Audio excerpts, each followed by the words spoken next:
Grand opening, grand closing. Welcome, my friends, my family, my fellow gamers. Your only friend these YouTube streets, PlayStation77.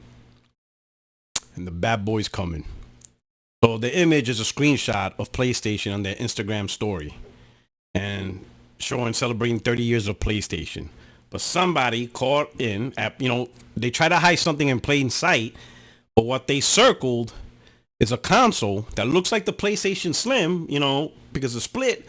But it has more slots, more splits than what the PS5 has. So let me see if I could zoom in so I could show you guys. Hopefully, Oh man, I was getting worse. Yo, how am I zooming in closer and the image going farther away? Like, what are we doing here?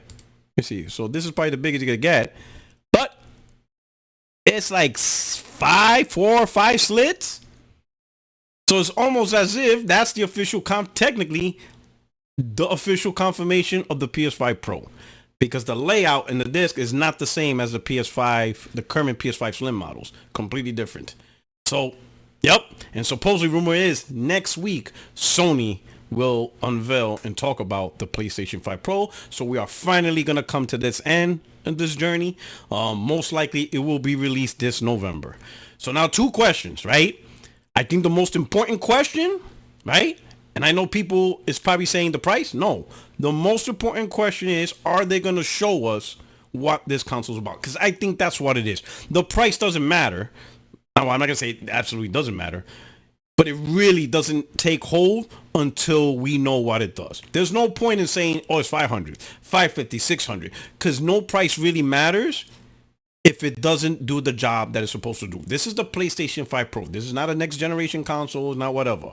What it is this is supposed to give you a better experience than the PlayStation 5. So now that's the target, right? But the question is, where is that level? Where is this, space that we're going to accept, right? Or the consumer will accept, you know what? Yep, that does provide a better experience, right? Because technically PS4 Pro provided a better experience than the PS4. It just wasn't really that, not so much a resolution boost. While technically better, may not sway a lot of people to be like, it didn't sway me. It didn't sway me at all. Maybe for some people, a little bit better resolution boost is all they need, right? So there's various levels, like Little Bro says, Doc Dark. There's levels to this, right? To make this really a good worthwhile, especially since this is Sony's second attempt at this, they really need to put in, something worthwhile, right? And I think so far from the rumors, the PISA technology, which is their own version of DLSS, right? The GPU and all the things they need to do, I think they're gonna hit it in the park. I think they're gonna do a really good job, much better job of demonstrating what a proper mid-gen refresh really is compared to what they did on their first try. And keep in mind, the PS4 Pro was their first attempt. Okay, you didn't necessarily hit it out the park, right? But this could be, where you set things right, and now people can say, you know what, that is a much better console experience. Currently, the console games that, the console that we're enjoying right now, you just improved on it. We're enjoying the gen. The games are running better. And for console gamers, that's what they're asking for. This is not for PC gamers. This is not for you guys. You guys already have your rigs. You guys invested a decent amount of money. You have around $1,500. Some of you went beyond that. Some of you went $2,000. Some of you went $4,000. Whatever.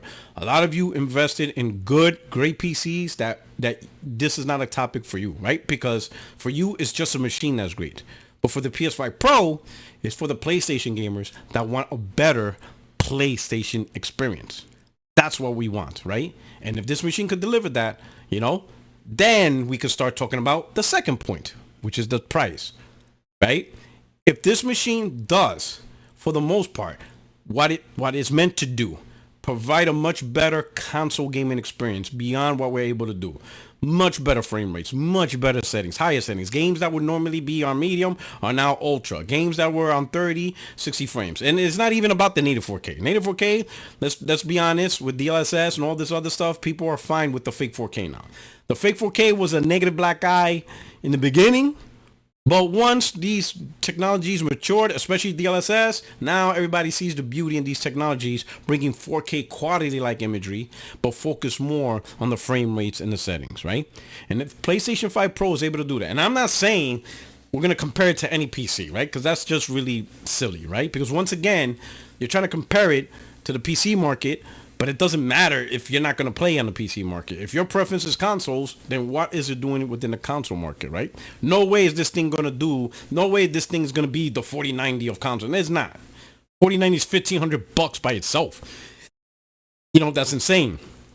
No way the PlayStation do that. But what it does do, or what it should do, and what we hope to do is, can it be that great experience? Can we look at it and be like, you know what? That de facto is a much better console experience. That de facto is a much better PlayStation experience. And that will give me, you know, the console will give us console gamers, a much better experience with these games from third party, Sony's own first party, across the board. If it does that, then we can talk about the price. How much are you willing to pay for it? Some people say, I'm not doing no more than $500. I already paid $500. I'm not paying more. But then when you see the console, you might change your mind. You might be like, you know what? Yeah, that is worth this price. Because this thing is doing something that I'm like, wow, you know what? I really like that, you know? And that's just how it is. Well, next week, we'll see what's happening. But it looks like it's, you know, this right here. And this image is from Sony IG, you know, PlayStation IG. It's from their own story video in the screenshot. So, you know, in fact, if you look more, if you can see my little dot right here, this right here is a PlayStation Slim, right? And you can see the one slash right there. So that's the PlayStation Slim, right? That little slash right there.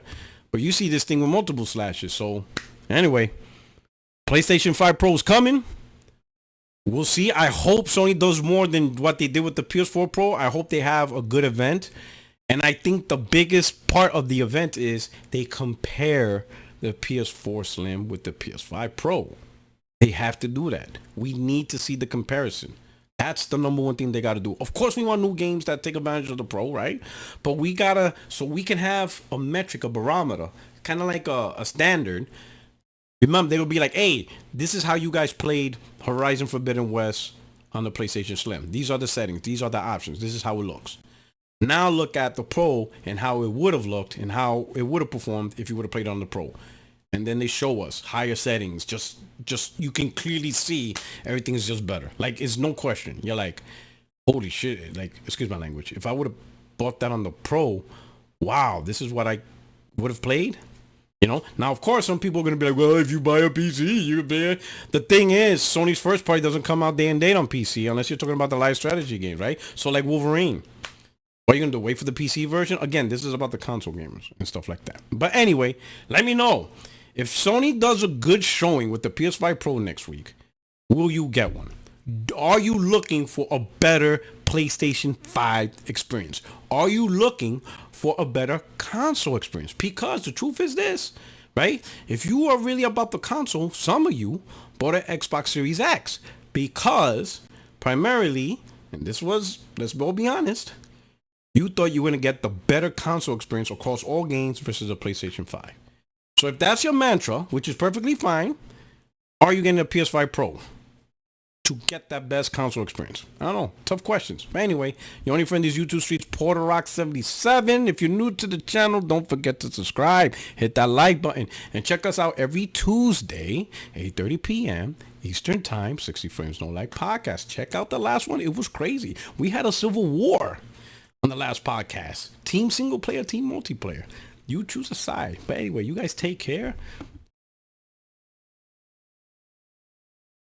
Grand opening, grand closing.